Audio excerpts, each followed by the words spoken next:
हाय मेरे JK and welcome to Edu Captain channel once again. तो यार लास्ट क्लास में हमने हमारा थर्ड जो चैप्टर है इंडियन इकोनॉमिक डेवलपमेंट का विच इज़ एलपीजी या फिर इकोनॉमिक रिफॉर्म 1991 वो स्टार्ट किया था, जिसमें हमने थोड़ा बहुत ये देखा था कि यार इकोनॉमिक रिफॉर्म लाने की ज़रूरत क्यों पड़ी थी। ठीक है, इंटरनेशनल ऑर्गेनाइजेशंस हमें क्या एडवाइस कर रही थी। मैंने आपको ये बोला था एडू कैप्टन का टाइम टेबल डाउनलोड कर लो जो अभी तक आपने नहीं करा, और साथ में एप्लीकेशन भी डाउनलोड नहीं करा। नोट, डेली प्रैक्टिस, फोल्डर्स बने हुए हैं, मतलब इससे ज़्यादा बच्चे को क्या फैसिलिटी मिले बताओ। और फिर हमने बोला था फिर हमने पढ़ा था कि बेसिकली कैसे टाइप के मेजर्स होते हैं, स्टेबलाइजेशन, स्ट्रक्चरल रिफॉर्म्स। फिर फाइनली हमने लिबरलाइजेशन स्टार्ट किया, जिसमें बड़े सारे टाइप के रिफॉर्म्स हमने पढ़े थे, भले ही वो आपका इंडस्ट्रियल सेक्टर रिफॉर्म्स हो, ठीक है, जिसमें से वो इंडस्ट्रियल लाइसेंसिंग हटाना हो, सिर्फ गिने चुने प्रोडक्ट्स पे रखना हो, D reservation of small scale industries हो, उनकी लिमिट बढ़ा दी स्मॉल स्केल इंडस्ट्रीज़ की, ठीक है, प्राइवेट सेक्टर का रोल कम कर दिया था। फाइनेंशियल सेक्टर रिफॉर्म्स में आरबीआई को कंट्रोलर के बजाय फैसिलिटेटर बना दिया गया था, प्राइवेट बैंक्स को हरी झंडी दिखा दी गई थी। उसके अलावा टैक्स रिफॉर्म्स में डिफरेंट टाइप के टैक्सेस रिफॉर्म्स आए थे, सिंप्लीफाई कर दिया था प्रोसेसेस। फॉरेन एक्सचेंज रिफॉर्म्स में डी वैल्यू कर दिया था अपने रुपी को, पूरा मेथड ही चेंज कर दिया था फॉरेन एक्सचेंज रेट डिसाइड करने का। एंड देन फाइनली हमने पढ़ा था हमारा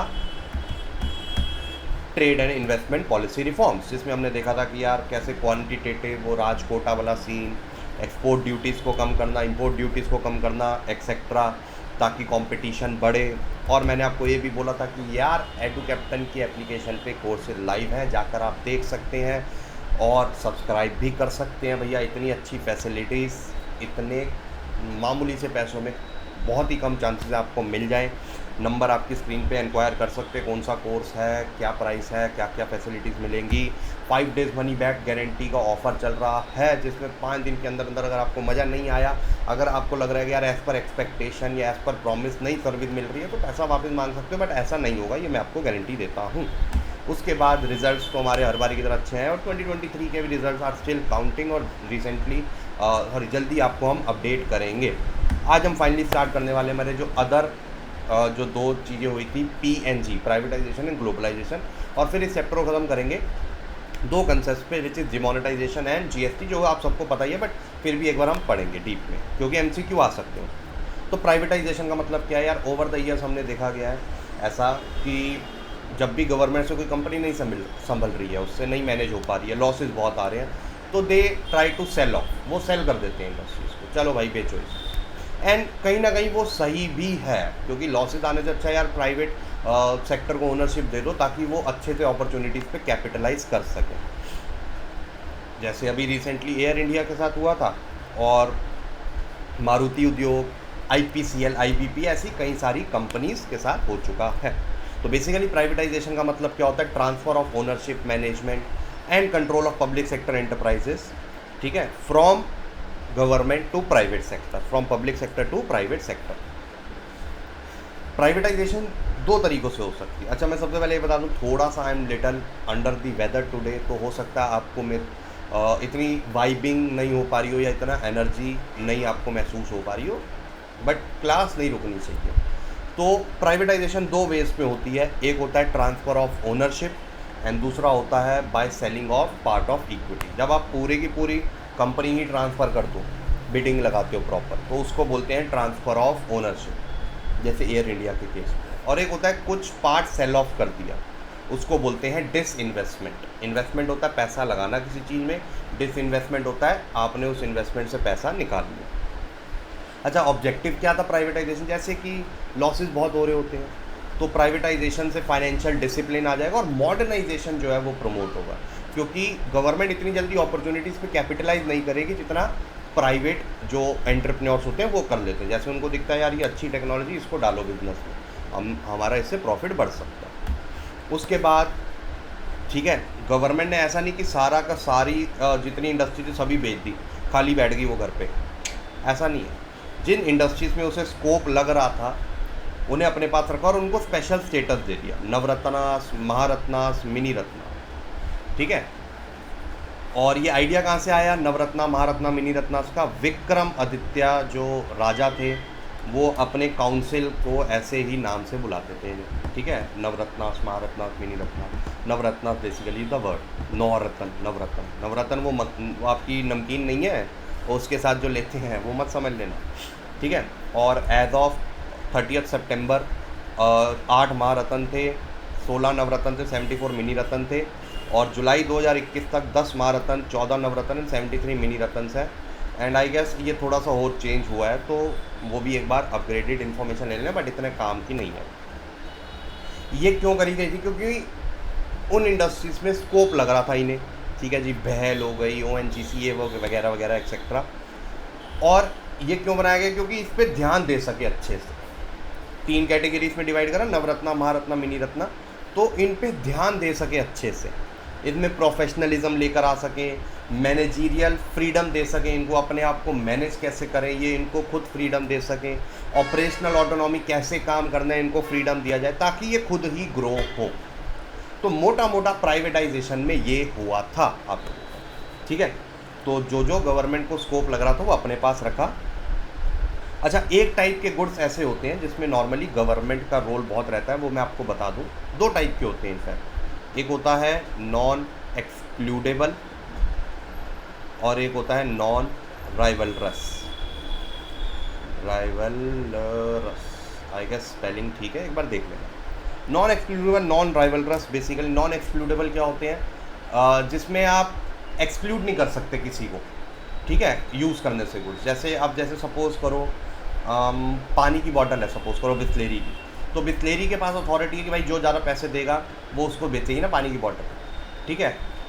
नॉन एक्सक्लूडेबल में ऐसे नहीं होता। जितने भी आपके पब्लिक गुड्स होते हैं, पब्लिक रोड और ये सब, ऐसा नहीं है भैया मैं टैक्स ज़्यादा देता हूँ तो मैं रोड यूज़ करूँगा, तू नहीं करेगा, तू गरीब है, ये नहीं, ऐसा नहीं, सबके लिए होता है, वो बराबर होता है।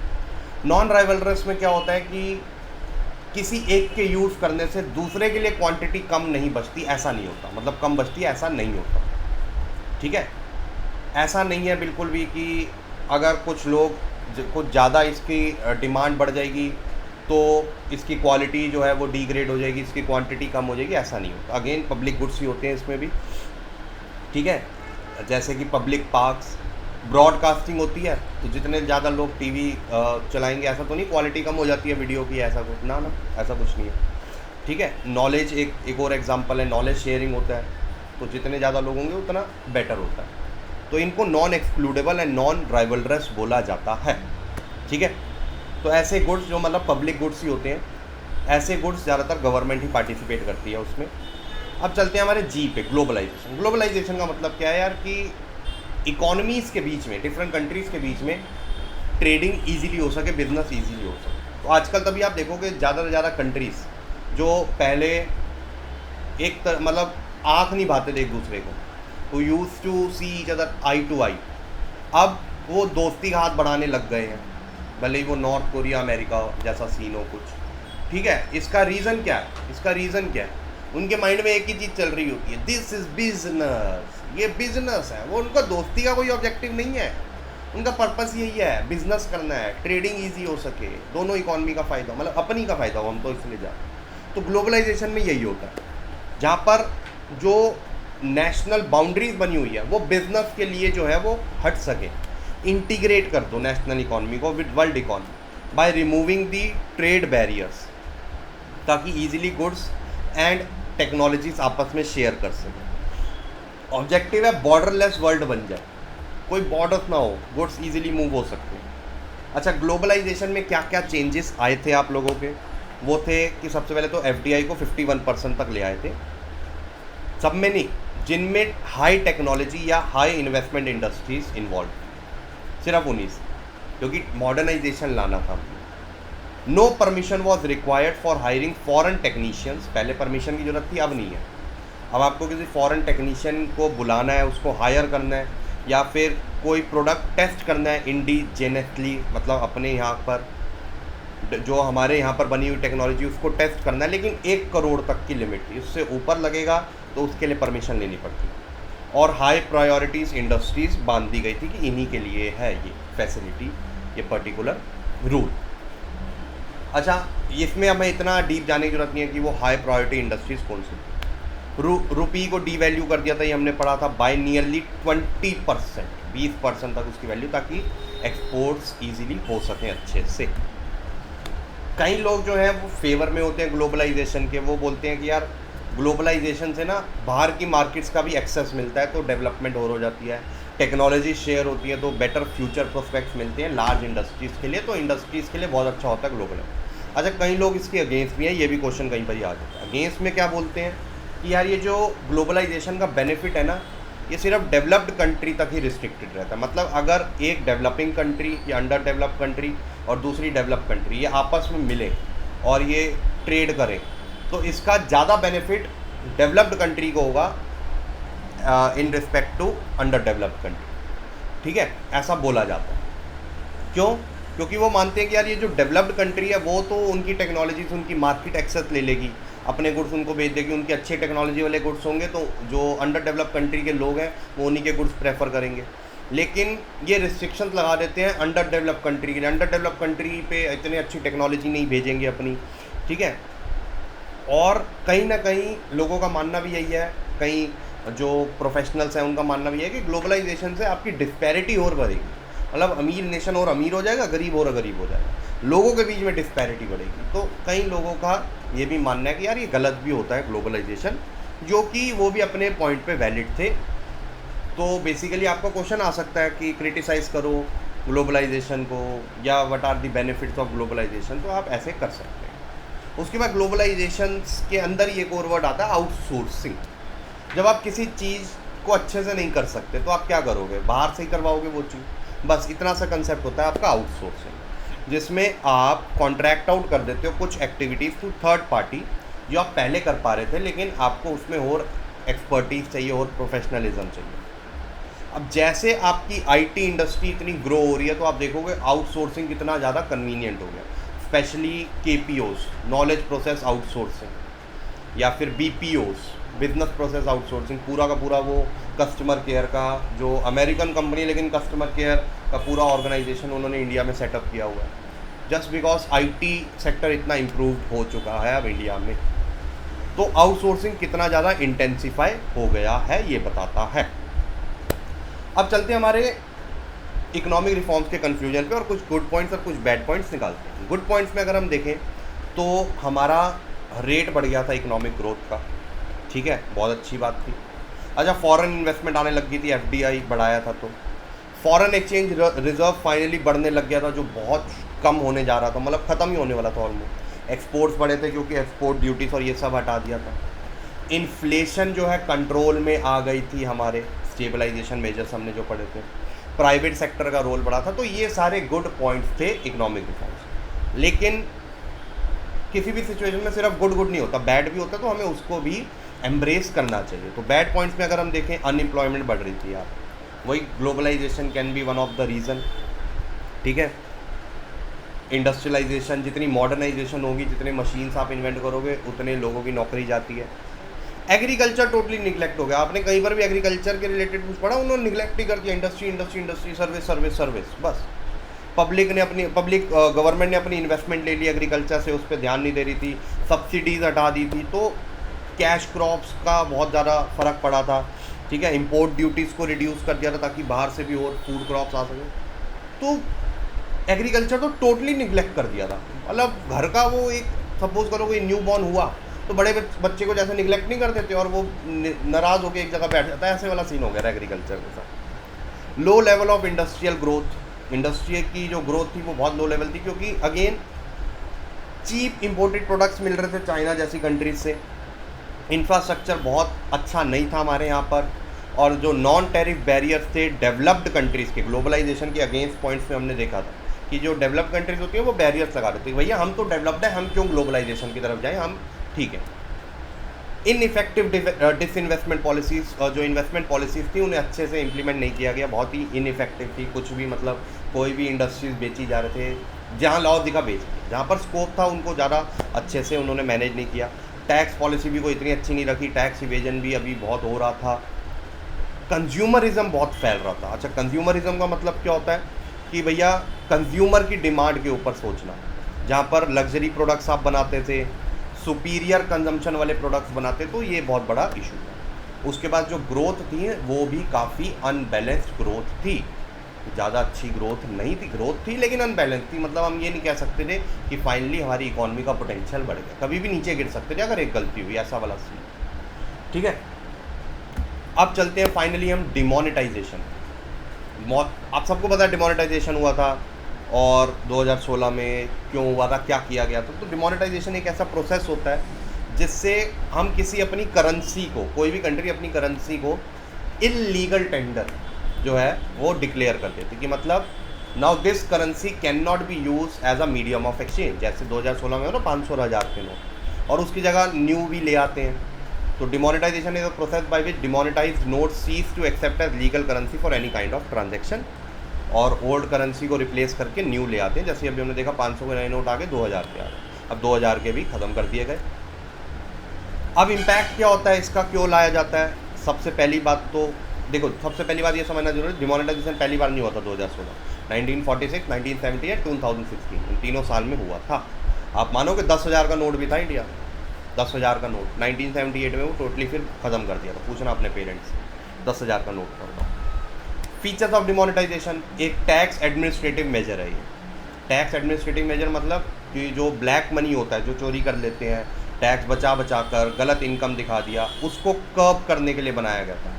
क्योंकि ब्लैक मनी होगा तो वो घरों में रखा जाता है, वो बैंक्स में डिपॉजिट नहीं कराते हैं। ठीक है, tax evasion control measure, again वही वाली बात हो गई। चैनलाइज, अब जब आप घर पे पैसा रख लोगे और मार्केट में नहीं निकलेगा तो कहीं ना कहीं हमारी इकॉनमी को कम करता रहेगा, मनी सप्लाई को वो हिंडर करेगा।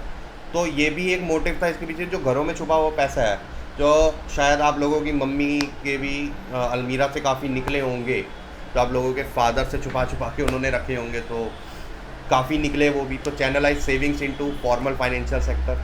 और एक और ऑब्जेक्टिव था डिजिटल इकॉनमी, कैशलेस इकॉनमी बनाया जाए। ठीक है, तो ये भी ऑब्जेक्टिव था, तो ये आपको पता होना चाहिए। उसके बाद चलते हैं जीएसटी में। जीएसटी का फुल फॉर्म होता है गुड्स एंड सर्विस टैक्स, जिसको मतलब काफ़ी सारे इनडायरेक्ट टैक्स को रिप्लेस करके आया था, और ऑब्जेक्टिव यही था, वन नेशन वन टैक्स वाला ऑब्जेक्टिव था उसका। पार्लियामेंट में पास हुआ था जीएसटी एक्ट 29 मार्च 2017, लेकिन ये आया था जुलाई 2017। ठीक है, और मल्टी स्टेट टैक्स। अच्छा, सबसे बड़ा बेनिफिट इसका ये था कि ये डेस्टिनेशन बेस्ड टैक्स था। ठीक है, तो डेस्टिनेशन बेस्ड टैक्स का मतलब क्या होता है, इसका फ़ायदा क्या होता है, अभी आपको थोड़ी देर में पता चलेगा।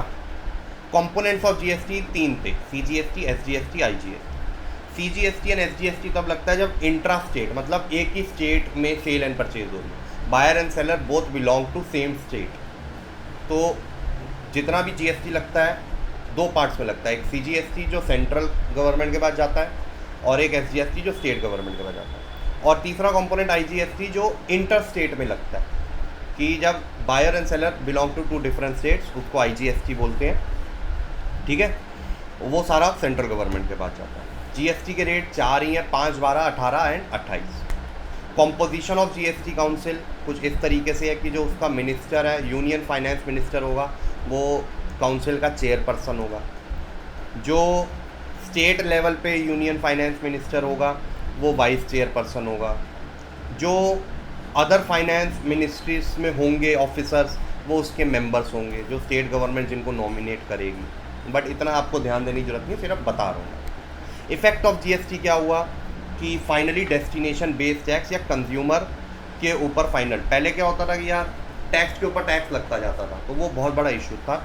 इसमें एक चीज़ लाई गई जिसका नाम था इनपुट जीएसटी। मतलब कि अगर आपने जीएसटी पे कर दिया है, ठीक है, एज अ बायर, और फिर आगे उस गुड को आपने सेल भी कर दिया, तो जितना आपने पे कर दिया था एज अ बायर, उतना डिडक्ट हो जाएगा आपने जितना कलेक्ट करा है उसमें से। फॉर एग्जांपल, ए एक बंदा है और बी एक बंदा है। ए ने गुड्स खरीदे थे सपोज़ करो 1000 रुपये के, उस पर 100 रुपये जीएसटी दिया था सपोज़ करो, ये जीएसटी उसने पे किया था। इसने ये गुड्स बी को बेच दिए 1200 के, और इस पर उसने जीएसटी कलेक्ट करा सपोज़ करो 200 रुपये, सपोज़ कर लो 200 रुपये। तो अब 100 रुपये तो ये पहले पे कर चुका है, तो ये जो 200 कलेक्ट करा है ये पूरा पूरा पे करने की जरूरत नहीं है।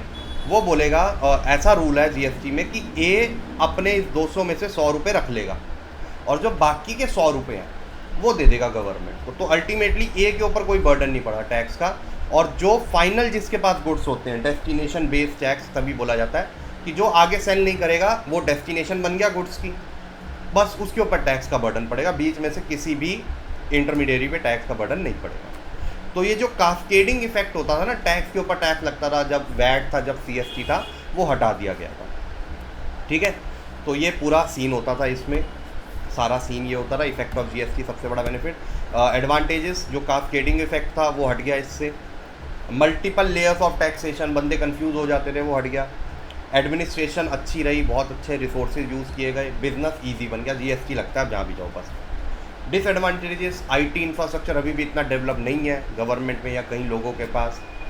बर्डन ऑफ कंप्लायंस जो है वो बढ़ गया, हर महीने जीएसटी रिटर्न भरनी पड़ती है।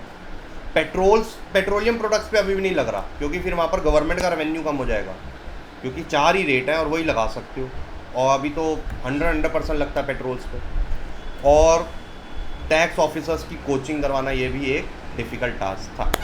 तो यहाँ पर हमारा एलपीजी चैप्टर समाप्त हो चुका है। आई होप आप लोगों को अच्छा लगा होगा। प्लीज़ चैनल को सब्सक्राइब करो, वीडियो को लाइक करो, और कमेंट यार लीव क्यों नहीं करते हो आप लोग। चलो अब हम आपको मिलते हैं नेक्स्ट वीडियो में, तब तक के लिए bye bye, take care and have fun.